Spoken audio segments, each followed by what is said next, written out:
Hello दोस्तों, मेरा नाम है आकाश और आप देख रहे हैं हमारा यूट्यूब चैनल चेयरफुल माइंड्स। तो आज हम बात करने वाले हैं प्लैनेट के बारे में।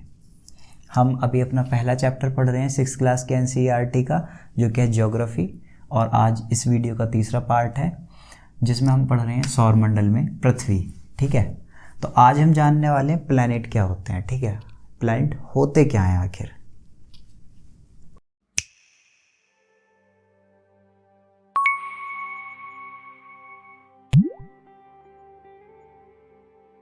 अब जानते हैं planet. Some celestial bodies do not have their own heat and light. अब ये कह रहा है कि कुछ सेलेस्टियल बॉडीज़ क्या होते हैं। सेलेस्टियल बॉडीज़, हाँ, खगोलीय पिंड जो भी दिन में और रात में आसमान में चमकते हुए दिखाई देते हैं। बिल्कुल सही। अब ये कहता है कि कुछ खगोलीय पिंड यानी कि कुछ सेलेस्टियल बॉडीज़ के पास अपनी हीट और लाइट नहीं होती। किनके पास होती है, याद करने की कोशिश कीजिए। कल पढ़ा था स्टार्स के पास, जो तारे होते हैं उनके पास अपनी हीट और लाइट होती है। और आज हम पढ़ रहे हैं प्लैनेट। तो प्लैनेट की क्या कैरेक्टरिस्टिक बता रहा है ये। सबसे पहली चीज़ बता रहा है कि उनके पास अपनी ओन हीट एंड लाइट नहीं होती। ठीक है, उनके पास अपनी ऊष्मा और प्रकाश नहीं होता। They are lit by the light of stars. Lit मतलब होता है प्रकाशित। ठीक है, अब कह रहा है कि they are lit by the light of stars, यानी कि वो तारों के, स्टार्स की लाइट से प्रकाशित होते हैं, तारों के प्रकाश से प्रकाशित होते हैं। ठीक है, कौन, प्लैनेट्स, यानी कि प्लैनेट्स जो होते हैं वो तारों के प्रकाश से प्रकाशित होते हैं। सच बॉडीज आर कॉल्ड प्लैनेट्स। तो ये हो गई प्लैनेट्स की एक तरह से कहूँ तो डेफिनेशन, समझ लेना। रटनी नहीं है, अब ये समझने वाली चीज़ है। अगर आपसे पूछा जाए कि व्हाट इज़ प्लैनेट या व्हाट आर प्लैनेट्स, ठीक है, तो आप क्या बताओगे कि क्या होते हैं प्लैनेट।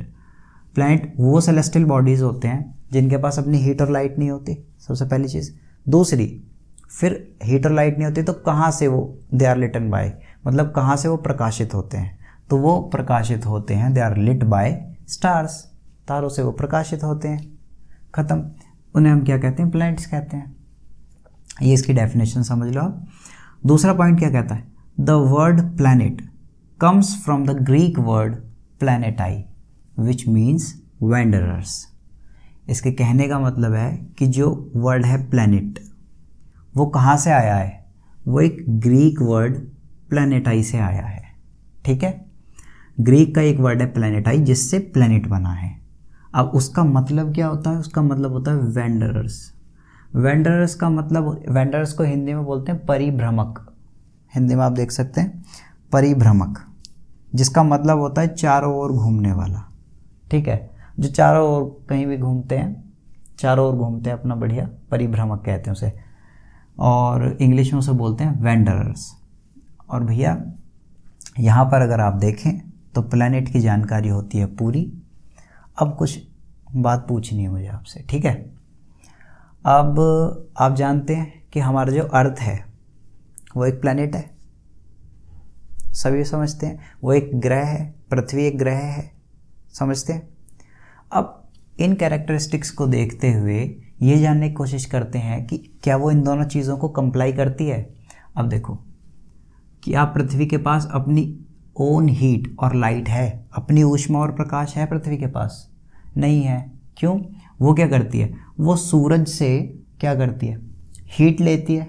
सनलाइट जब आती है तो हीट भी आती है उसके साथ, और क्या आती है, लाइट आती है पृथ्वी पर। यानी कि इन दोनों चीज़ के लिए वो किस पर निर्भर है, वो निर्भर है अपने सबसे पास के स्टार सन पर। अगली चीज़ ये बोल रहा है ना कि they are lit by the light of stars, यानी कि अपनी जो पृथ्वी है वो किससे प्रकाशित होती है, वो सूर्य के प्रकाश से प्रकाशित होती है। तो एकदम कंप्लाई कर गया, कंडीशन सेटिस्फाई।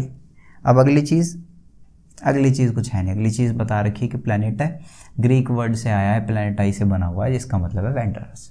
तो इस तरह से हम देखते हैं हमारा प्लैनेट भी हो जाता है पूरा।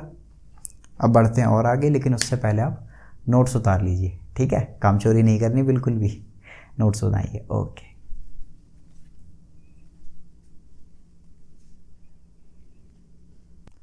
अब बात करते हैं सोलर सिस्टम की।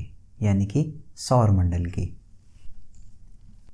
Solar system, the sun, 8 planets, satellite and some other celestial bodies known as asteroids and meteoroids form the solar system।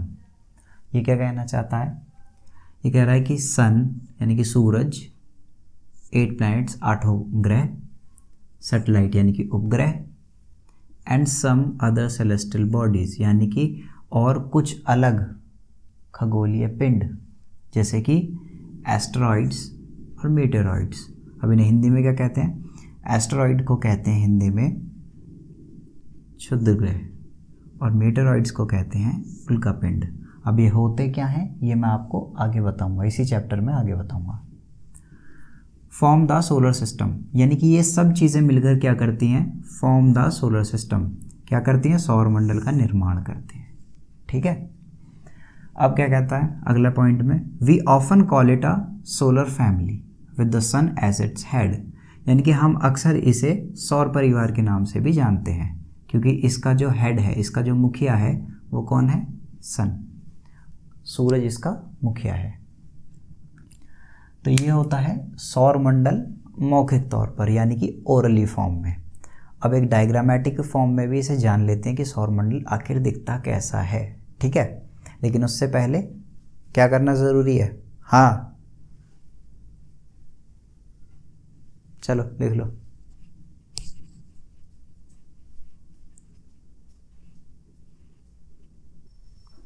ये मैंने सौरमंडल ड्रॉ किया है, मुझे पता है मेरी ड्राइंग काफ़ी ज़्यादा अच्छी है। हाँ हम बहुत लोग मेरी ड्राइंग की तारीफ़ करते हैं। ठीक है, कोई नहीं, आप लोगों के लिए बना दी मैंने, कोई नहीं। अब देखिए ये है हमारा सोलर सिस्टम। ठीक है, अभी जोक नहीं, ठीक है, अभी सीरियसली समझना है। ठीक है, तो ये है हमारा सन। ठीक, इसके बाद सबसे पहला ग्रह जो आता है वो होता है मरकरी यानी कि बुध। जो दूसरा ग्रह होता है वो होता है वीनस यानी कि शुक्र। तीसरा अपना प्यारा राजदुलारा पृथ्वी, अर्थ। चौथे नंबर पर आता है मार्स यानी कि मंगल। उसके बाद आती है एस्ट्रॉइड बेल्ट यानी कि क्षुद्र ग्रह की पट्टी। अब ये क्या होती है, कैसे होती है, मैं बताऊंगा, सब्र रखिएगा, आगे वाली वीडियोस में सब पता लग जाएगा। चिंता नहीं करनी, किसी भी बात की चिंता नहीं करनी। ठीक है, अब आता है उसके बाद 5वें नंबर पे जुपिटर यानी कि बृहस्पति। 6ठे नंबर पर आता है सैटर्न यानी कि शनि। 7वें नंबर पर आता है यूरेनस यानी कि अरुण। अब इसे हिंदी में यूरेनस भी बोलते हैं और अरुण भी बोलते हैं। ठीक है, दोनों नाम में से आप कुछ भी लिख सकते हैं, चलेगा, दौड़ेगा।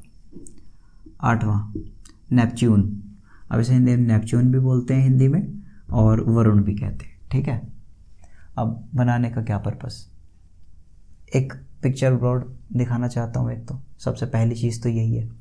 दूसरी, आपको एक बात पता है, टेलीस्कोप्स आते हैं ना, टेलीस्कोप जिससे मैं बता रहा था तारे वगैरह देखते हैं, नहीं?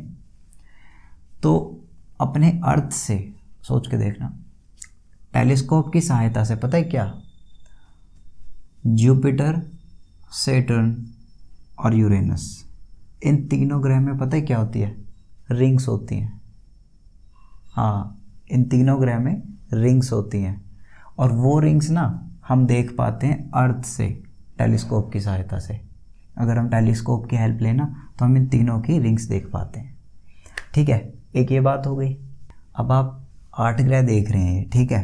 अब 8 में से आप देख सकते हैं पहला, दूसरा, तीसरा, चौथा ये सूरज के पास हैं। 5वां, 6ठा, 7वां, 8वां ये सूरज से काफ़ी ज़्यादा दूर हैं। तो ये जो शुरू के जो 4 ग्रह हैं जो सूरज के काफ़ी ज़्यादा पास हैं, ये कहलाते हैं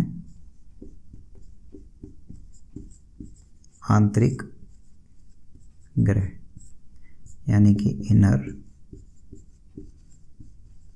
प्लैनेट्स। ठीक है, ये कहलाते हैं इनर प्लैनेट्स। और जो बाकी के 4 हैं ये कहलाते हैं बाह्य ग्रह यानी कि आउटर प्लैनेट्स। अब ये जो ग्रह हैं ये बने होते हैं चट्टानों से।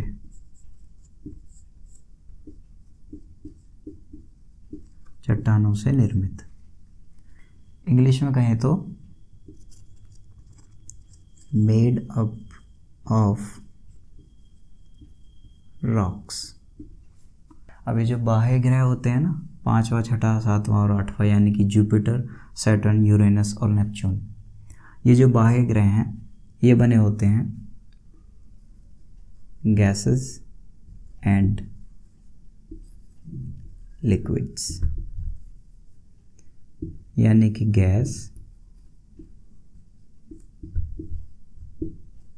गैसों और तरल पदार्थों